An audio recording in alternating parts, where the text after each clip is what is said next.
You know, it's pretty scary when you have a war in Ukraine that is escalating. Russia just bombed the capital. And then you find out that our military is dysfunctional. The DEI military pipeline created a mess in our armed forces with individuals who are ideologically driven and won't do their job. But the good news is Hegseth and Donald Trump are starting to clean this up. It still is worrying. NBC News reports Army suspends base commander after Trump portrait was flipped to the wall. Colonel Shayla Bays Ramirez had been the first female garrison commander of Fort McCoy in Wisconsin. Now, we saw this story a couple weeks ago. There was an image of, it was Trump, Hegseth, and Vance, I believe, and they were flipped backwards. I believe it was at Amuse on X saying this individual was refusing to show the portraits of the president. Now, some had argued, no, they just haven't received the photos just yet, and those are photos of Biden, so she flipped them around. Turns out, nope. They got the photos of Trump. She flipped them over because she is, acting with disdain against her commander-in-chief. Now, personally, I called for her immediate removal. I'll tell you why. If you have a chain of command that from the top to the bottom, where in the middle, and I'm not saying like high up, I'm just saying like at some point, someone in charge is saying, I will not respect this president. You got to get rid of him. Trump will issue a lawful order and they'll defy it. What we want in our military are individuals who will say, listen, we are a constitutional republic with democratic elected representatives. And when Trump wins, we respect the will of the people and the process. So if Trump is the president, I will serve faithfully. This woman was not doing that, and it creates a risk. If there are other individuals in the same capacity, and there are, that's a problem for us. Trump is going to say something like, hey, let's say a more extreme example. Invoking the Insurrection Act. There is lawlessness in this state. The state is refusing to uphold the law. Maybe it's illegal immigration or something. That gives Trump the right under the Insurrection Act to send in military to enforce the law, typically National Guard. So it's probably not going to be Army, but let's just say there's a circumstance like that in some way. Border crossings. We're going to send military down. I know she's in Wisconsin, but northern border. How about this? Northern border. Fentanyl crisis. The northern border isn't being secured. And she goes, no. Or she goes to her base or whatever and says, we're not responding. Or outright just says, don't worry, nothing to do today.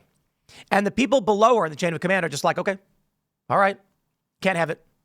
You have to show that you are being loyal to this nation and to its institutions. NBC News reports the Army has suspended a Wisconsin training base's first female commander after discovering portraits of President Donald Trump and Defense Secretary Pete Hegseth had been flipped around to face the wall. The Army had posted an undated statement on Fort McCoy's website saying Colonel Shayla Bays Ramirez had been suspended as the base garrison commander. The statement said the suspension isn't related to any misconduct, but provided no other details, saying the matter was under review.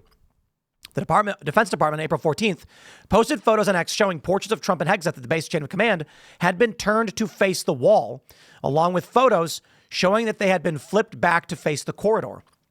Regarding the Fort McCoy chain of command wall controversy, we fixed it, the Post read. Also, an investigation has begun to figure out exactly what happened. No one immediately returned an email and voicemail messages the Associated Press left for Fort McCoy Public Affairs on Wednesday morning. Bays Ramirez assumed the role of the garrison commander at Fort McCoy in July of 24 after serving as chief of the reserve program, U.S. Army Intelligence and Security Command at Fort Belvoir, Virginia. She was commissioned as a military intelligence officer through the Reserve Office Training Corps in 1999 and holds a bachelor's degree in psychology and mental health from the University of Puerto Rico and a master's in strategic studies from the Army War College in Carlisle, Pennsylvania. Blah, blah, blah. I don't know why I care about her accolades. She has served as chief of U.S. operations of U.S. Army Reserve Command at Fort Bragg in North Carolina, deputy commander of the 501st Military Intelligence Brigade, deputy chief of the Special United States Liaison Advisor Korea at Camp Humphreys in Korea. Good riddance. Now she's suspended. She's not been discharged. We'll see what happens. But we have this post from at Amuse, DEI in uniform, a threat to civil military discipline. Agreed. I see this photo that he posted. I'm assuming it's a he. And you have a bunch of a diverse group of women, and they are out of shape. I don't know what this is. I'm looking at this photo. I certainly hope these are not actually people in the military. Morbidly obese and generally obese and out of shape women should not be in positions of leadership in the military. I will also add morbidly obese men, much the same. Now, to be fair, I should say if they're older and they're in administrative positions, okay, I walk it back a little bit. Men and women in an administrative position who are out of shape can still serve in the military. I'm just saying it's not a good look. And my concern is you are going to have people in charge of combat. I'm not saying they are, but we do not want to get to that point. The people who are in charge of combat should be in shape. And I'll tell you this. I really do feel that if you're an out of shape old man, you probably still shouldn't be. I mean, that's my preference. They probably could. I don't want to be too extreme, but here's what I want. If you're in a leadership position and it in any way deals with our armed forces, you should be working out. Okay. There's no excuse. You can be 60 years old and you can still be exercising. Certainly you're not going to be benching 300. I mean, maybe, I don't know. I doubt it, but you can still be fit. There's a lot of fit old men. You can run and you can show the men and women who are serving alongside you that you may be old. You're far past your prime, but you will push every single day because this matters to this nation. You know, we saw that post from Dan Bongino. He's in his 50s, I believe. And he said that he got some elbow swelling. I think it was his elbow. And the media is trying to smear him saying he got injured. He's like, I'm not injured. I just got some swelling because I'm an old man. You know what I mean? He didn't say old man. He says, I'm not a young guy anymore. I don't recover as quick. But he got on the mats to train with the guys in the FBI to show them that he's going to push it every day. That's leadership. I mean, I got to be honest. Dan is an inspiration, okay, to me, and I see to many others. I'm going to say it a million times. Walking away from his job where he's making millions of dollars to be a public servant, still staying fit, that's leadership. I respect it. They say this. Recent high-profile firings illustrate the crisis with unnerving clarity. In February, SecDef Pete Hegseth dismissed Admiral Lisa Franchetti, the first woman to serve as chief of naval operations. No official reason was provided, though the context was telling. Just weeks earlier, President Trump had removed General Charles Q. Brown Jr., the chairman of the Joint Chiefs of Staff, along with several other senior leaders, according to analysis from SOFRAP. These actions were motivated not by a shift in strategic doctrine, but by a necessary reorientation away from the DEI-centered leadership both Franchetti and Brown had come to represent. And then again, this photo, I'm like, what is this photo? This photo kind of freaks me out, I got to be honest. During the 10 years, both officers were at the vanguard of institutionalizing DEI priorities throughout the military hierarchy. Their focus in many public statements and internal initiatives veered away from warfighting readiness toward demographic parity and identity-based advancement. Most observers were confident that they were dismissed from their woke obsession with DEI, echoing a broader sentiment that the leadership styles stood in direct conflict with the Trump administration's ethos of readiness and merit. Crucially, during their command, they oversaw the elevation of hundreds of officers whose primary qualifications appeared to be the alignment with DEI values rather than exceptional military competence. Now, I'll tell you this, my friends. I believe that women can serve. 100%. There are a lot of people on the right who say that women shouldn't be in the military at all. I believe that women can and should serve. I believe everybody should, to a certain degree, provide a civil or civic duty. Easy for me to say. I've never actually engaged in any civic duty. But I suppose the issue is help your nation, help your community in some way. And it can be done in many ways. It doesn't have to be through government, right? My point ultimately is there are a lot of people that do nothing. They demand the government do for them. And that's really it. I'm not a big fan of overarching authoritarian government, but I am a fan of helping your community. So I do believe people should be working towards that end. And you can do it in any way you can. Now, I think basic training in high school would be a major boon. And it's funny because I remember when I was 18 and 19 years old, I can't remember how old I was when this happened. Rahm Emanuel, he worked with Obama and then he was mayor of Chicago. And he said, all Americans should go through 3 months of basic training. And I was like, yeah, right. You're not going to make me do that. Now that I'm older, I'm like, yes, please. Actually, I'd very much appreciate that. When I was 18, if I went through 3 months, actually would have been a really good thing for me. Now, to be fair, I was athletic and I ate kind of okay, but, probably ate a bunch of gunk. But you know what I really think is 3 months of physical training, sharpening of the mind, and hardening of the body is a good thing. And it's only 3 months. And it should be in high school. It should. Maybe not 3 months. I don't know. Even a month would be fine. Instead, what do we have? We have doughy, lazy, losers. Losers. Not everybody, but a lot.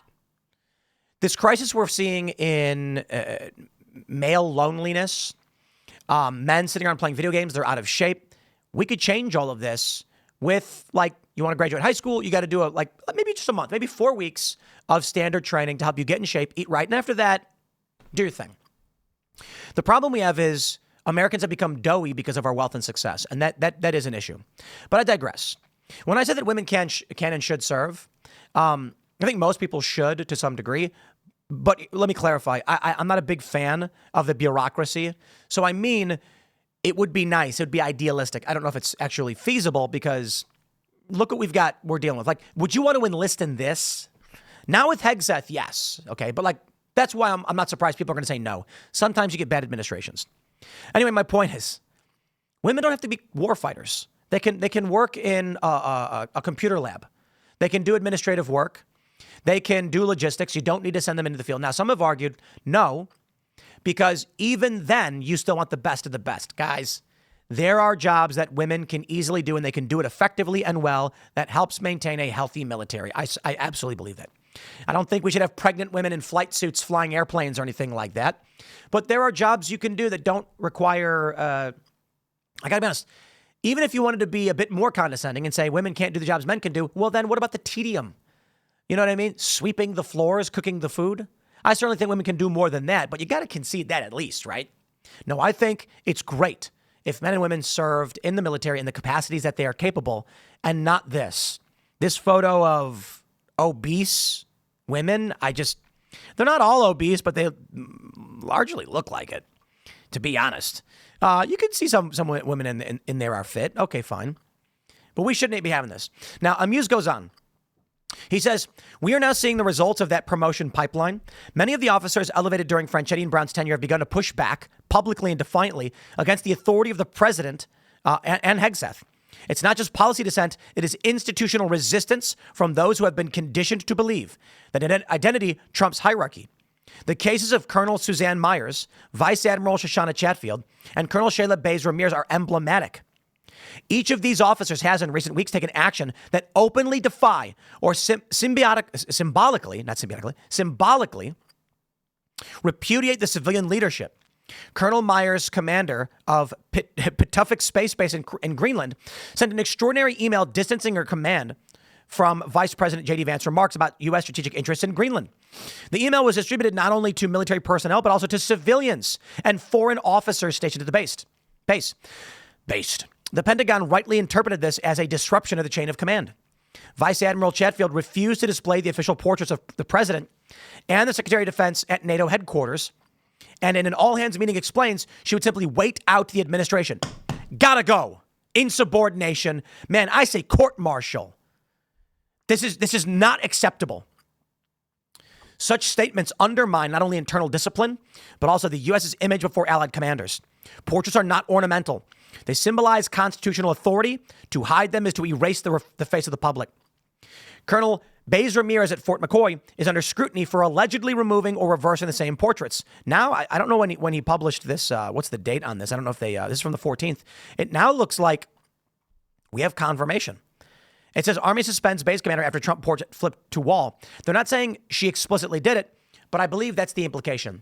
They investigated. She was accused. Now she's been suspended. I think it's fair to say that she's responsible for the most part. Yeah. We can't have it, man. They say a republic cannot survive if its guardians see themselves as its tutors. The officer corps is not a seminar for ideological re-education. It is a sword held in trust. Let me say this. If you're in charge of this base and those photos are flipped backwards, in what reality does it make sense that you were not responsible? Maybe an underling did it, but you knew, right? How did you not know? You are in charge of this, and you should have flipped it back. So I wonder why it took public outrage to make this change. I think it's fair to say that it is her. She was accused. She's been removed. I think it lines up. They say the officer corps must not be a seminar for ideological education. And that trust is fragile even under ideal conditions. During President Trump's first term, General Mark Milley, chairman of the Joint Chiefs of Staff, reportedly sought private assurances from senior commanders they would not carry out presidential orders to strike without his approval. He even contacted Chinese military officials to promise advance notice of any potential U.S. actions. This is criminal. Criminal. Insane. He directly undermined the president's authority as commander-in-chief. Such extraordinary breaches reveal just how precarious civilian control of the military can become, even absent DEI distortions. Those who wield the sword must be selected for their ability, not their demographics, and judged by their discipline, not their dissent. Anything less is not inclusion. It is insubordination masquerading as virtue. Man, this is crazy. I can't believe that we've come to this point. And I'm deeply concerned that we are facing serious instability. Guys, I've talked about the fear of civil war. And I've had people tell me for years the security state would never allow such a thing. Look where we are right now. Ranking military officers, not very high up, but many of them, are acting with ideological defiance to the president. This is how you get civil war. Let's go back to 1861. You had, who was it? I can't remember. I mix up Jackson and a lot of these other generals. But who was the general? You guys probably know this. Who was the Confederate general from Virginia? You guys are already knowing this one. Let me just make sure I get my fact check before I say the wrong name. Excuse me. Robert E. Lee. Duh. That's what I figured. And I believe it was Lee who said that he was torn. I'm pretty sure, right? He was trained at West Point. Pretty sure. I just want to make sure I get my facts right. He was trained at West Point. He was friends with a lot of these Union guys. He had lived in New York in these areas. And when it came down to the Civil War, he said, my home or my country? Virginia is my home. I must choose my home. And so he went to Virginia and he helped lead the Confederacy. He's a great general, trained by the Union at West Point in New York. Isn't that crazy? Here's the issue. You'd think these people within the United States military, chain of command, no, they're loyal to the military. They would never break ranks. They would never do something like this. They would never defy the commander-in-chief. They've done it. Mark Milley did it. So what happens if a conflict breaks out, say, in Arizona? Southern border crossing, spike. Arizona goes Democrat, or New Mexico is a better example. New Mexico goes full communist, says, we're not going to deal with this. Trump says, we're sending in the army to secure the border. New Mexico says, no, you will not. We are sovereign. Trump says, I'm invoking the Insurrection Act. We are sending in the National Guard to secure and shut this down.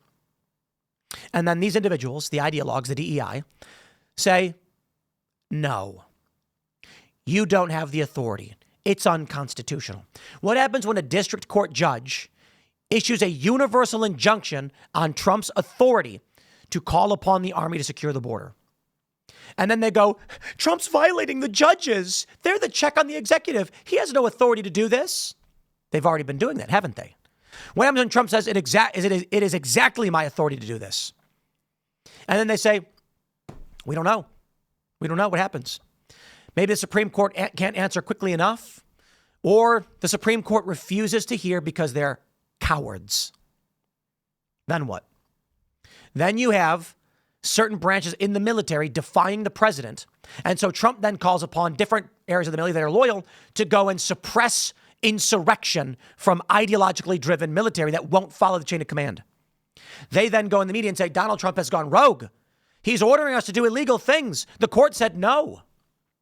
The other military leaders say Trump has sole authority over the executive branch in the military. The courts can't block him from securing our borders and stopping an insurrection. It's possible. I think people underestimate the severity of insubordination like this. So yes, it may just be flipping a photo around, or it may be that someone did and she laughed and refused to put it back. But any sign of insubordination at this point should not be tolerated. Trump needs to clean house now of these psychos before it's too late. Lest the worst occur. Now, look, man, maybe you won't actually get to that point. I don't know if civil war would happen, okay? We never do. As I mentioned, even after Fort Sumter, The American people didn't believe civil war was possible, despite the fact we view them as already being in it.